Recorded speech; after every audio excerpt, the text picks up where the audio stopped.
Thursday, June 26, 9:55 in the morning. Mike Giardi, Will Parkinson with you, the All 32 Pod, which, of course, is a proud member of the CLNS Media Network. We're brought to you by PrizePicks, North America's #1 daily fantasy sports app. Download today. Use the code CLNS to get $50 off your first 5 PrizePicks. Run your game. We'll also hear from Ethos a little later on in the program. Will, excited to do this. Best and worst case scenarios for the young quarterbacks, and we'll include the 6 guys that were drafted last year in the top whatever it was, and then, of course, the 3 guys this year, and we'll include Tayler Shough, who was a second-round pick of New Orleans, but maybe the odds-on favorite to start in New Orleans, along with Jaxson Dart, first-round pick of the Giants, and, of course, Cam Ward, the first overall pick in the draft. So now we're going to kind of we'll ping back and forth between best case. I'll give best case, you'll give the worst, and then flip, and you'll give the best, and I'll give the worst. And I wanted to start, and this kind of surprised me a little bit because I just did a quick stat search from the quarterbacks last year. And do you know who threw for the most yards of the 6 quarterbacks last year? Obviously, McCarthy didn't play, but of the 5 guys that did play, do you know who threw for the most?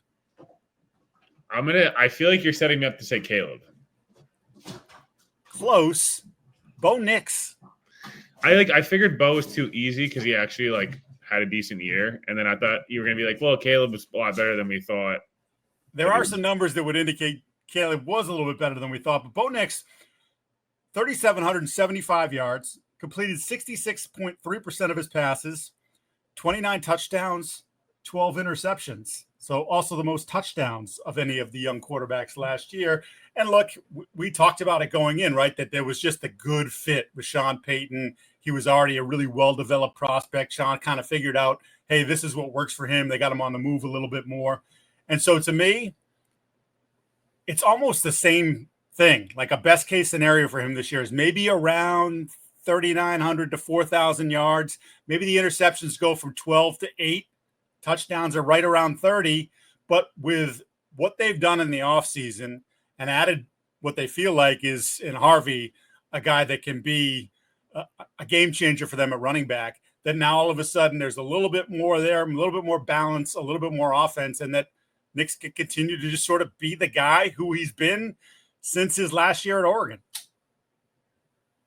Yeah, I think the upside for Bo is not much higher than where he was at. It's around the margins. Can you improve 1 to 2% completion percentage? That'd be great, obviously.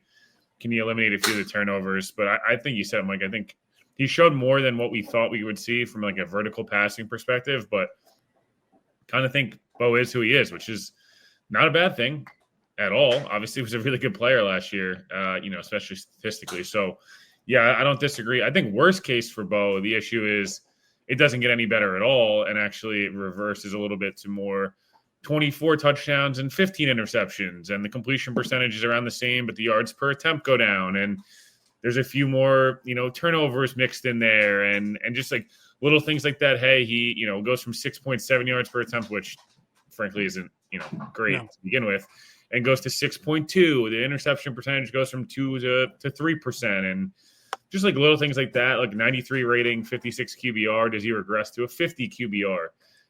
And I think the one other thing you look at is, he threw the ball 567 times last year. You wonder if they've, continue to invest in the running game. Do they try to lower that number? So, yeah, I don't think Bo's ever going to be a bad player in this league. I just wonder – we had a little bit of the Mac Jones situation where, rookie year kind of felt a lot like last year's Bo Nix. Not the same, but similarities. Yeah. And then Mac totally got out of his shoes. Oh, I'm a little more athletic than I think. I can push the ball a little more than I think, and then it didn't work out so well. Yeah, no, Mac still hasn't learned that you cannot throw you don't have the arm to throw from one hash to the outside of the numbers on the opposite side of the field. That's just not how you roll. Right smack dab in the middle in terms of this is just yards passing was Jayden Daniels last year, 16th overall in the National Football League. 3,568 yards, 69% completion percentage, 25 touchdowns, 9 picks, 7.4 yards per attempt. Nix only took 24 sacks. Daniels, because of the mobility, ended up exposing himself a little bit more, took 47 sacks. I think the Laramie Tunsil thing they're hoping helps to reduce that number along with the experience. To me, when I think of best case scenario, I think Lamar Jackson-ish. I think 4,000 plus yards. I think hovering right around, I think that completion percentage is pretty awesome. 68, 69. You're doing well. Touchdowns go north of 30. The interceptions, because of, I think, his penchant for pushing the ball downfield, I think there's always going to be a handful of like, that's going to happen to him. But I think the yards per attempt can go up. And obviously we know he runs the ball extremely well. I think that number will go up for him as well. But I just think like, there were points last year where we made the case when he was playing really well. We're like, is he knocking on the door of being a top 5 quarterback? And I think best case scenario is that he takes that step and he is a top 5 quarterback. What are your thoughts? Do you feel like it's sort of in the same? Well, the playoffs, I think we all thought is where he really broke out, right? They had a couple of those, the Bears win and things like that, where like, whatever. If you extrapolate 17 games worth of what he did in the playoffs, which we all thought was fantastic, 66% completion, so a little bit down, 4,700 yards, 28 touchdowns, 6 picks, rating around 98, 275 yards a game versus, I think it was 209 or 207 during the regular season passing. So, yeah, I think the ceiling or the best case this year is in the MVP conversation. He finished 7th a year ago, and does he finish as a top 4, top 5 finisher? I think that's the best case. I think the worst case is some of the issues. And again, this is not, I don't want to talk about injuries, but I think a lot of us were deathly afraid of the slight frame. And hey, he takes a bunch of big hits and he kind of doesn't really do a good job of, unlike Lamar, getting himself out of the way. And, there's obviously the blooper reel of him in college just getting absolutely annihilated. And he took a few of those last year. At times he actually did a really good job of protecting himself. I think the one thing with Jayden you worry about is, again, like, year 2 of Cliff Kingsbury. Cliff did such a good job last year. Did people adjust? I feel like we saw this with Kyler, where that year with them, where they were like, they were 9-1 or 9-0, or they were like unbelievable to start the year. Kyler was firmly in the MVP conversation. We're like, oh, he figured it out. And then the next year it was like, ooh. I don't know if that was more on Kyler, Cliff Kingsbury, a mixture of both. There's a million reasons what happened in Arizona, but you do almost wonder, like, do people adjust so much and say, hey, Zach Ertz regressed and Terry McLaurin, wasn't in camp because they didn't get the deal done and Debo stinks. And then just this whole unraveling where he's asked to do more than he maybe needs to. So, yeah, I think from a Jayden perspective, worst case is he's like, and a little bit of what we saw with CJ Stroud, where, put the ball in harm's way a little bit more than he needed to maybe last year. Took some more sacks because the offensive line didn't have a great year, and just little things where, like, CJ was still a good player. He's still probably a top 10 guy, but we went from similar conversations. Ooh, look at these little pieces. Texans and Commanders, very similar. These organizations we've crushed for a while. They finally found the franchise guy, the number 2 pick, surprise playoff, win or run, whatever you want to call it. And then year 2 felt like, I was expecting a little bit more. Yeah. I don't think Jayden's worst case is like he's a bad player. I think it's MVP conversation to, hey, he's the 11th best quarterback in the league, and Washington feels really good going to year 3, but there's a few questions and things need to be cleaned up. Yeah, I would agree. Right behind him in yards passing last year, just Caleb. Yeah, there you go, Caleb. 3,541 yards, 62.5% completion percentage, 20 touchdowns, 6 interceptions. That's a solid ratio. Yards per attempt, 6.3. That's less than even Bo Nix. And, of course, 68 sacks. Give me, and we both are fans of this player, give me your best case scenario for Caleb Williams. This is a sigh, a long big sigh. Because I think a lot of the best case things are not even stats related. Like, they're not even like, MVP conversation or these different things. Caleb needs to reduce that sack number to about like 50, which is still a crap ton, by the way. Yep. The offensive line should help, but that needs to go down tremendously for his own sake and for them putting them in bad situations, in terms of holding the ball forever. This is going to be a weird, like, comparison or like thing to say. I want Caleb to turn the ball over more because I think that means he's making a crap ton of plays. And he's at 32 touchdowns and 4,500 yards, but he's got 14 picks. A little like earlier Josh Allen. They're not the same player. So just but like earlier Josh Allen, where it's like, Josh, you're leading the league in picks. but also you're leading the league in touchdowns because you're making such an amazing amount of plays. I almost want, I guess I'll use a baseball example. Like, I want to see him try to hit more home runs. I felt like last year it was run around to try to hit a home run, but not in the pocket, taking these deep shots. Or Caleb's got a huge arm. Like, I want to see him use it. I want to see him push the ball down the field, but also take some of the short stuff and stop taking sacks and these different things. I know it's kind of talking out of both sides of my mouth in a little bit of a sense where you never want to encourage turnovers, but Caleb didn't turn the ball over last year. He just took 1 million sacks. And and a lot of coaches would tell you that's just as bad as taking his turnovers. So, I want to see best case for Caleb as he gets back to the player that's like a mother effer that wants to score 6 touchdowns a game and isn't trying to be perfect in this little, like, play in this little box. And it's all that stuff I want to see eliminated from a big picture perspective. This year, to me, you need to leave the season going, okay, let's tweak here. Let's tweak here with Caleb. He's going to get even better in year 3. But if we put this receiver or this tight end or this offensive back or whatever, and it's little things, but you want to be leaving this year for Caleb. Best case is he's our franchise guy. The Bears have their guy. They're probably their best quarterback since Jay Cutler, which I know isn't really very much.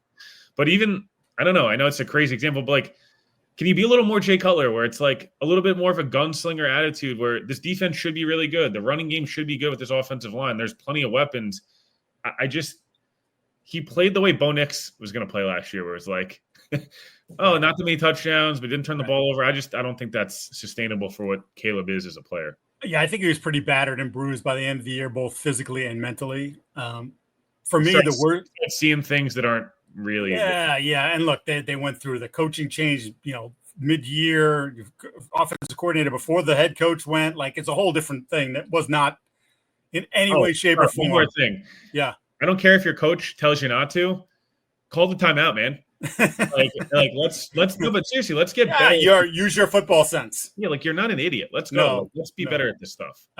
For me, worst case scenario, and just sort of talking to some people in Chicago, reading some of the stories of the coverage of the OTAs and minicamp, is Ben Johnson's going to coach him hard. And I don't think that that's a problem for Caleb Williams. But what I wonder is, what we've seen from Ben Johnson is extremely confident. Like, I think I'm the bleep. Okay, fine. Great. I like that confidence. Does his, I want you to do this, and if you don't do it, like, there's already been some yelling at him in practice, and not like in the, like, you stink. Just like, hey, no, get rid of the ball faster. You got to do this. Like, really trying to hammer him home. I just wonder about the balance of personalities there, because clearly what it was last year was just like, okay, Caleb, like, we're not going to mess with you too much. And that didn't really work. He needs to be coached hard.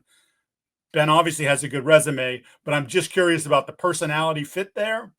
And to me, if this is really going to go sideways, it's going to be that Ben Johnson gets really frustrated with the way Caleb holds onto the ball, doesn't process as fast as he wants him to, and that leads to problems. So I don't think that the stats are going to be like crazy. If it's not going to drop off the map and he's going to throw for 2,700 yards and whatever, more interceptions than touchdowns. I just wonder about the fit. And then if we're having a conversation at the end of the year going, I don't know that Ben Johnson's a Caleb Williams guy and vice versa. And then, then that's the Bears being the Bears. And once again, being stuck in a position where we might have got that one wrong, and then looking longingly over at Jayden Daniels being like, maybe that was the guy that we should have picked. And I did want to quickly, you mentioned the point about maybe throw more interceptions.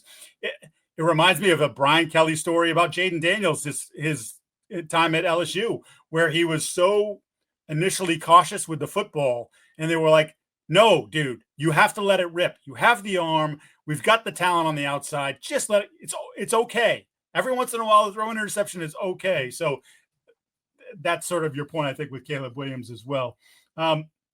Next on the list, and he was 24th in yards passing last year, despite only making 13 starts, in which a couple of those games he didn't come close to finishing. And that's Drake Maye.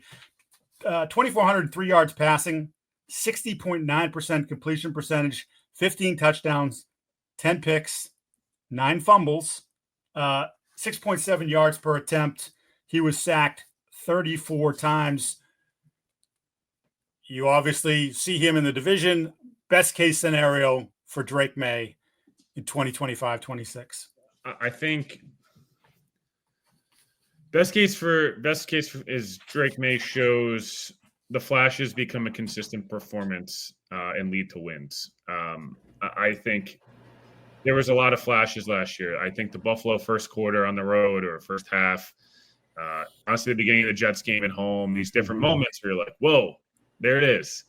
And then there's other moments where I felt like, I don't know. I was just like, I don't know what's going on here. I think the best case for Drake Maye is, again, for all these guys, hey, you're the franchise guy, and we feel 100% confident going forward with you. Not that Drake Maye is going anywhere. I just mean, like, you don't want year 3 of the, oh my God, it's make or break. Like, everyone on the staff, everyone here is up in arms because what if he's not good? I think experienced that. It's horrible because half the fan base hates the quarterback there, half the fan base makes a big deal out of nothing. So best case is, again, stringing performances together over 4 quarters. And what I said for Jayden Daniels, if worst case, best case for Drake Maye is he's healthy all year. The concussion stuff is not like, I think no one wants to talk about it. I'm not trying to be a Debbie Downer, but he arguably had 3 concussions last year on, like, not big hits. And that was really dicey. And it felt like the Jets one was particularly concerning because you didn't even see it. There was, like, nothing to, like, see. And it's just, he started off so well and then he's gone. And I think best case is he gets 17 starts. He's the franchise guy. He's the second best quarterback in the division. You feel really good about him going forward. And he puts consistent performances, for 4 quarters, for 14 of the 17 weeks, whatever it is. My biggest thing with him is, if you really look at Drake Maye's numbers as a rookie, he reminds you a lot of Sam Darnold. And I'm not saying that's a bad thing. I actually think that everyone loved Sam coming out. These big flashy moments. He had these really impressive performances. But there was a lot of like, oh, you do a lot more picks than I thought you did, or the numbers weren't as great. And then year 2, it kind of, all the bad stuff came out and the good stuff didn't until the end of the year. So with Drake, I think, again, best case to me is he plays all 17 and those performances lead to wins. Because I think last year, again, he had performances and lost, and it's not his fault. I'm just saying, like, people are going to be like, oh, well, Jacoby Brissett and Joe Milton had the same amount of wins as you. And like, that stuff's not going to go away until he's, able to kind of quiet those narratives. Yeah, I think the playing 17 games. I'm being harsh on him, by the way. I really like Drake Maye. People who have watched this podcast, they know you're not like, oh, good, hey, Drake Maye stinks. No, but I love your point about playing 17 games.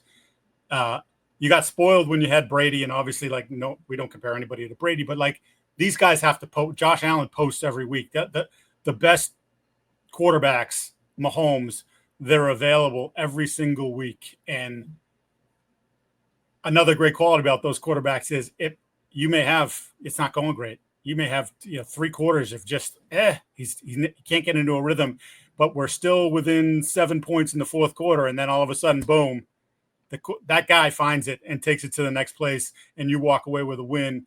Drake's got to do that as well. He had the comeback with the touchdown pass with 0 seconds left against Tennessee, but then through the interception in overtime to kill that game, through the interception to kill a potential comeback against the Rams. We can debate, whether it was Pop Douglas's fault or his. I would still say that it was Pop's fault, but the way he threw the ball, I don't think Pop was going to catch it anyways. It might still have been picked. So to me, that's really important. Worst case scenario is second offensive coordinator, second head coach in the last 2 years, and it takes him longer to adjust to the offense. And we've seen, there's some people that were like, it was unbelievable spring, and like you could see the growth, and it's like really happening. I thought it was a B- spring, which is about what I kind of figured it would be. I don't think it's easy to switch offenses, switch language. It's a bunch of new receivers in there, and now good relationship with Alex Van Pelt. Now you're pivoting to Josh McDaniels, and Josh wants things a certain way. So to me, it takes too long to kind of get comfortable in the offense. It doesn't happen until, say, the second half of the year. And by that point, the thought of, hey, they're going to make this playoff run, which again, you and I have tempered expectations on that.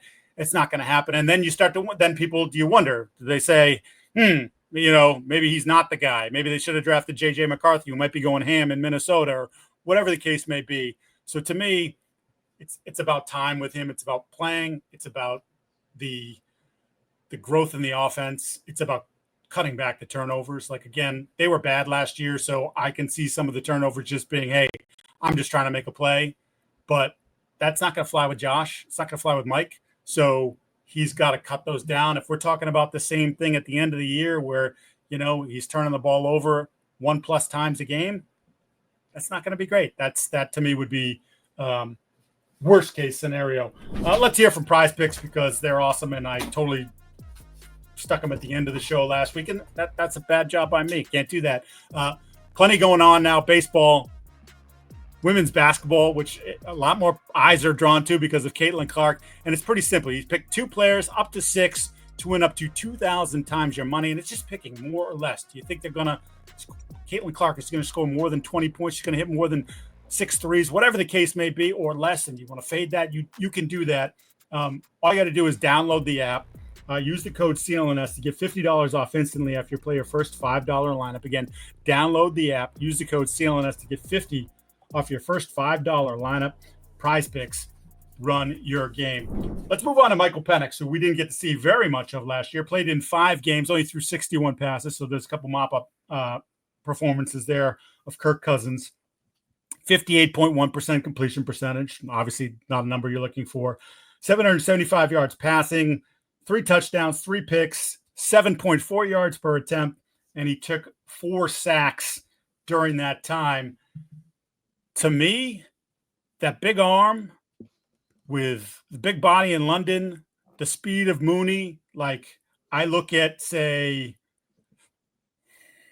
I was going to kind of comp him to Daniels because Daniels likes to push the ball as well, but I think Penix wants to push it even more, and I think they have the capability to do that. So I could see him at the 3,900 yards passing, 27, 28 touchdowns, 12 picks. Got to throw some picks in there because I think he'll take his chances. He wants to put the ball into tight windows. We'll see about the athleticism. It's better than we thought it was. Does that mean he's going to run around to the point where, like Daniels, he exposes himself maybe to a few more sacks than he should? Because let's face it, the guys in the National Football League are faster than the guys that you played in the Pac-12 and everything else. But to me, I think there's a real opportunity for him to blossom. I like the Zach Robinson offense. I like some of the pieces they have around him. We're not, we've talked about not being sure about Raheem Morris, and maybe that's can bring that entire group down. But to me, I think we could come out of this thinking no, he probably went where he was supposed to go. He probably should have been the 4th quarterback picked in that group or 5th quarterback picked in that group. But that was a real quarterback draft. And he showed it. He belongs in the conversation with the guys that were taken above him. Yeah. I think for Penix, it's again, playing 16, 17 weeks. I think it's best case. He's a Pro Bowl level quarterback in the NFC. That's breadth of talent at the top end. So I'm not saying he's going to be, but I think that's best case for them is wow, we got a Pro Bowl level quarterback that has proven he can stay healthy now for a couple of years in college. And then, obviously in the pros and got the big arm and he's gotten Drake involved and, Drake's making 30 a year and Bijan looks like everyone kind of around him starts to round into form. Worst case is the body doesn't hold up. And we're talking about Kirk Cousins in week 4. And I think with Penix, the one thing you worry about with a lot of these guys with really big arms that put the ball in the tight windows, does the turnover problem go from, not that he has a turnover problem, but does it become a problem where it's hey, he threw 21 touchdowns and had these really nice throws, but also threw 16 interceptions. And it was so much trial by fire that you're unsure of what, can he clean that up? Can he not? I just think the worst case is the body doesn't hold up and he tries too hard to fit every ball in the tightest window possible. And it's wow, when it works, it's amazing. And then other times you're what on earth are you doing? So yeah, I'm not worried about Penix. I want to see what the ceiling is because again, like I said, if he's a Pro Bowl level quarterback in the NFC, that's great to hear. But so is, Goff and some of these other guys that we were we're not sure. We're not, how good are they? I just want to see what his ceiling is like. So I think worst case is leaving there going, he's fine. I think it'd be pretty disheartening if you're a Falcons fan. Yeah. Yeah, because it was a surprise pick at the time. And you just invested all the money in Kirk and what have you. The health thing last year got swept under the rug because he didn't play a ton. But the number of surgeries that he had prior to during his time at Indiana and the University of Washington, is something that when I looked at him leading up to that draft process, I said, there's a lot of risk in there. We're talking about the throwing shoulder. Like there's things in there that make me concerned. Like what's the long-term ramifications of some of the punishment that he took and some of the surgeries he had. So that to me would be part of the equation for sure. Then there's JJ McCarthy, who I think had all gone well last year, and had he not torn his knee and then had to have a second surgery because there was complications from the first, that maybe he would have been pushing Sam Darnold even from the jump. And obviously we have the one preseason game where he looked pretty good. Worst case scenario was for him last year, just in terms of he sat the whole year. Darnold was the guy, as he was for most of the year until the very end. And it was just a year he's sitting. And that's not, when I say worst case scenario, that's not the worst case scenario. That's just, hey, you're sitting there and learning, but you're also practicing. There's the one problem with the injury, right? Last year is he didn't get to practice. And for me, when you put him into this system with this head coach and the pieces that we have around him, which we talked about last week when we did the best supporting cast, or it was the beginning of this week, with Justin Jefferson and Addison and Hawkinson and so forth and so on, it's like a real good offensive line. Like, why can't he put up the same numbers or something close to what Sam did last year? Like, to me, I don't think that's crazy to think about it. We talk about the quarterbacks, Bo being in a real good quarterback-friendly system with Sean Payton. We talked about what Jayden was able to do in Cliff's system, which Cliff, helped tailor to what Jayden did. Like, McCarthy fits what they do. And he even though he couldn't practice last year, he did sit there and watch it. So he lived it. He lived the language. So he's coming in he's going to make his first start, but it feels like there is still some experience to be gained from what happened last year. So to me, like, I just have this strong feeling he's gonna blow up, and he's gonna be really good for them. Yeah, best case is kind of similar to Penix, where it's like, hey, he's healthy, he's slinging the ball around, he makes everyone around, he's in a good system and a good situation, and he's a Pro Bowl level quarterback. Darnold was last year. Again, to your point, could he do the same thing? My issue is worst case for JJ McCarthy is all of the concerns that I had, and I think many had coming out of college, is can't throw the football to his left, and doesn't look left pretty much ever, and kind of like a little bit of a fish out of water at times. Hey, he makes these plays, and you see the vision, but it's not consistent. They take a step back, and they look a lot more like the team that it was in 2023 when it was a rotating door quarterback. And it's like, hey, it's not a big deal. It's only year 2 for him, right? It's only his first year playing. So, but you're kind of sitting there like week to week, and you're like, hey, man, like they're wasting this prime window of everyone in their team on their prime. And, what do they, why didn't they, I get worst case is Sam gets out to a really good start and JJ doesn't. And Vikings fans are sitting there going, dude, why did we not get, we could have done so many different things and we didn't do any of them. What are we doing? Why do we do this? We were 13, we were a 13-win team last year. And people forget the playoff game, and then they'll go back to first 15 weeks we're in heaven. I think that's almost worst case for him is the comparisons will happen. It happened when the Jets moved off of Sam and they drafted Zach. It was every week was what's Sam doing, what's Zach doing. It had, it'll happen, for other teams this year where, the Steelers and the Jets too. When Rodgers does something, what happens with Fields? When Fields does something, what's Rodgers doing? I think that's almost the worst case for him is that he's struggling, and then you see Darnold and some of these other young quarterbacks being successful. And it's like, what the hell, man? We could have had both these guys. Why do we have to choose? I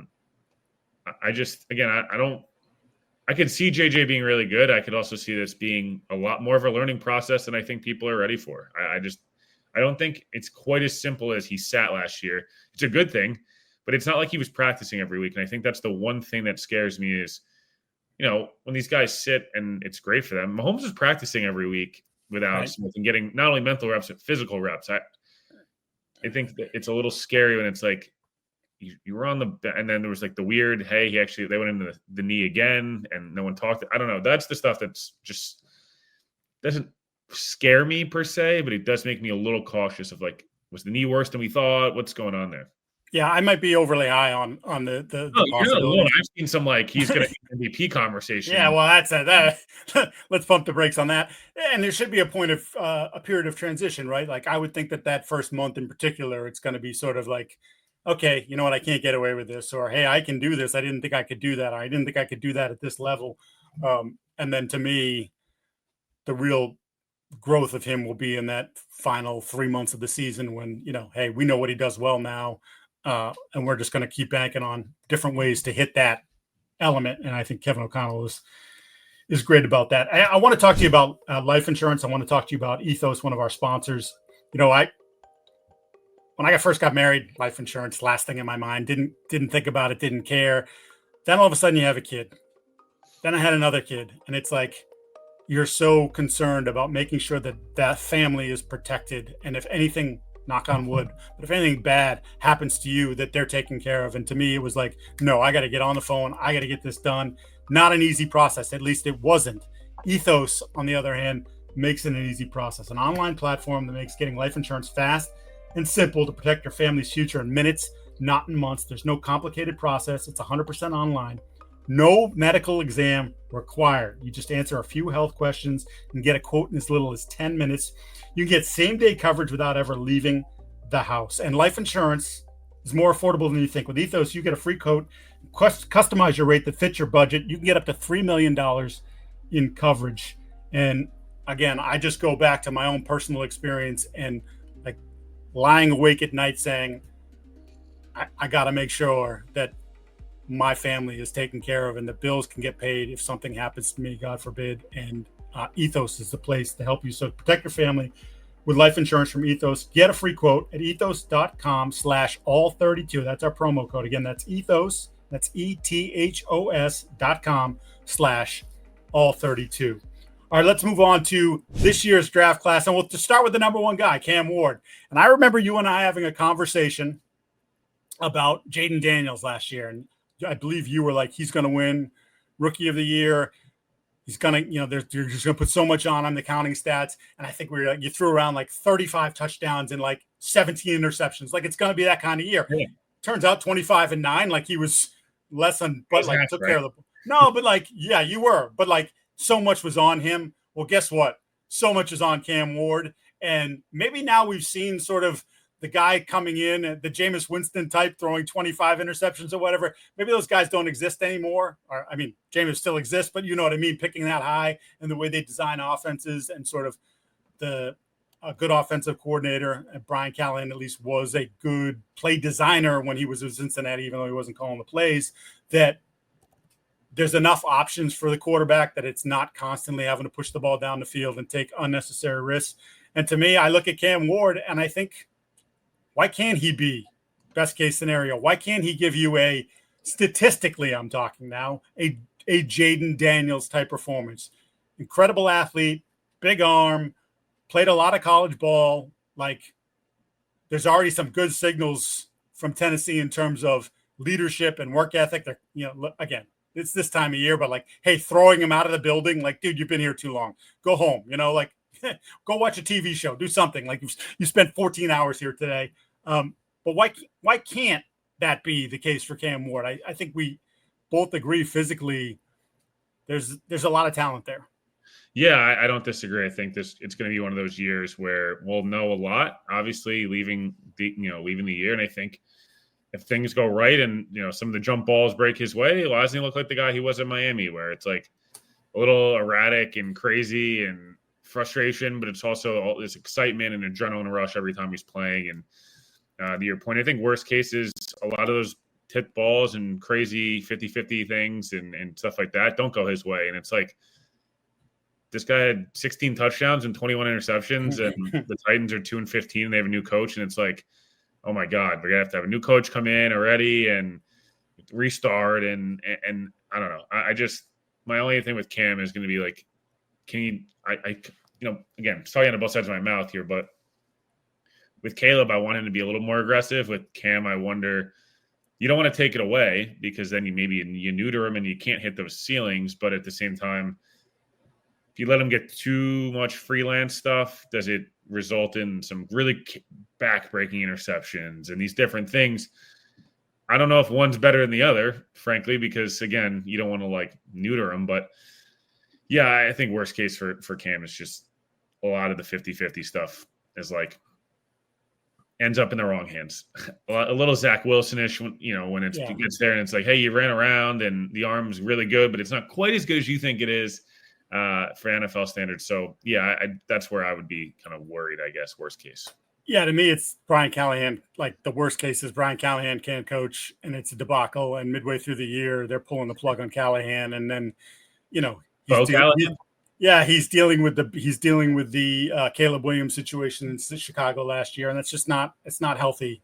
And it immediately leaves an imprint on the player. And then the fan base thinks, did we get this wrong? Yeah. And then, because you want them on your side, you want them to help support you in some of those tough times.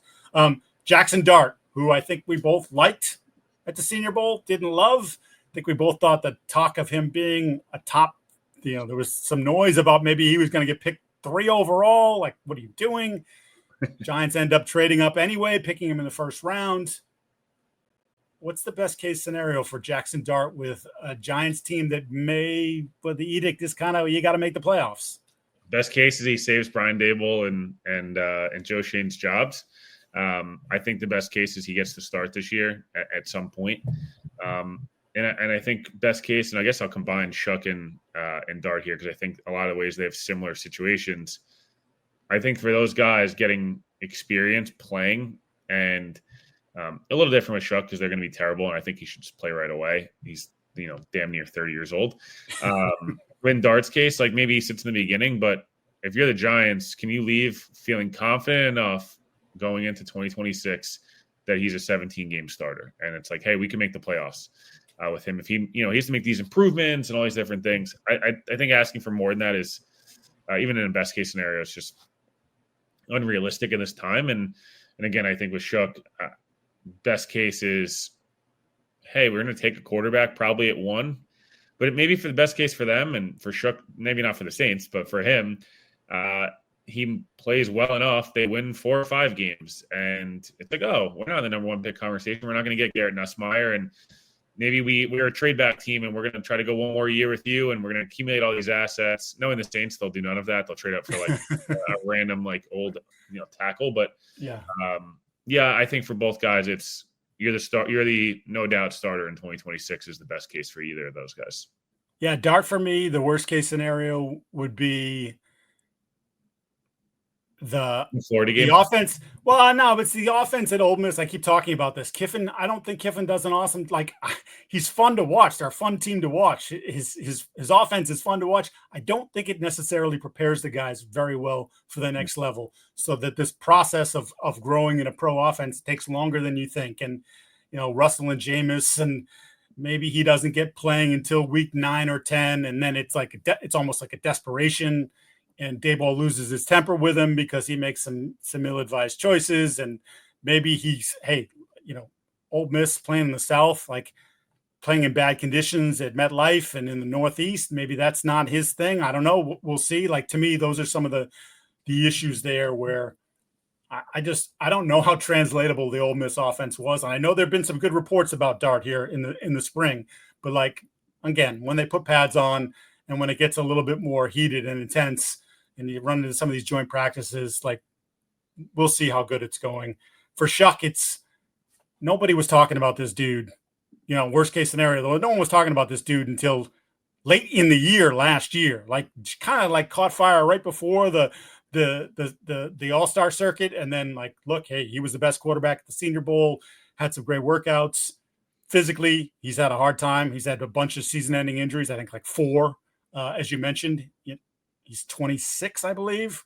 So, if it doesn't go great, would the Saints just sit there and say, all right, you know what? We took a flyer on a second rounder. Didn't work. Yeah, didn't work. And we're back in the quarterback market. And yeah, we just basically threw away a second rounder. Maybe he can be our, a viable backup for us for a few years. Best case scenario, Kellen Moore's smarter offensively than I think he is, and he comes up with something good. Shucks, the injury stuff is all a thing of the past, and Olave's healthy, and the pieces around him are better. Kamara's still having that. And so it's not totally all on him. He's got good pieces around him. And then all of a sudden you're looking at again, I keep going back to this because I think it was a fairly good baseline. You're going back to like a Bo Nix baseline, which I think people in New Orleans would be thrilled if Tyler Shough gave them the Bo Nix. Doesn't feel like the Saints are going to end up going 7-10, and like they always do, and picking 12th, and it's like, oh, yeah, right back in the driver's seat, right? We're not. The guy that could change our franchise is out of our reach. And we're in that there's 3 or 4 guys that we may not. And then we don't suck, but we're also not good at all. And then they end up picking the wrong guy. And then you're like, whoa, what'd they get out of that first round pick? They got absolutely bupkis. All right, that's going to do it for this edition of the All 32 pod. A reminder, if I can find the sheet, which you think I'd have committed to my brain, but I don't. For those listening to the show, we ask you to subscribe to the podcast, like and leave a review. For those watching the show on CLNS, go and hit the like button and subscribe to the Patriots Press Pass YouTube channel, where you can find our show and a lot of other great Patriots content and league content as well. Also, please make sure to turn on your notifications so you know the instant a new video drops. He is Will Parkinson. I am Mike Giardi. Have yourself a great weekend, and we will see you next week.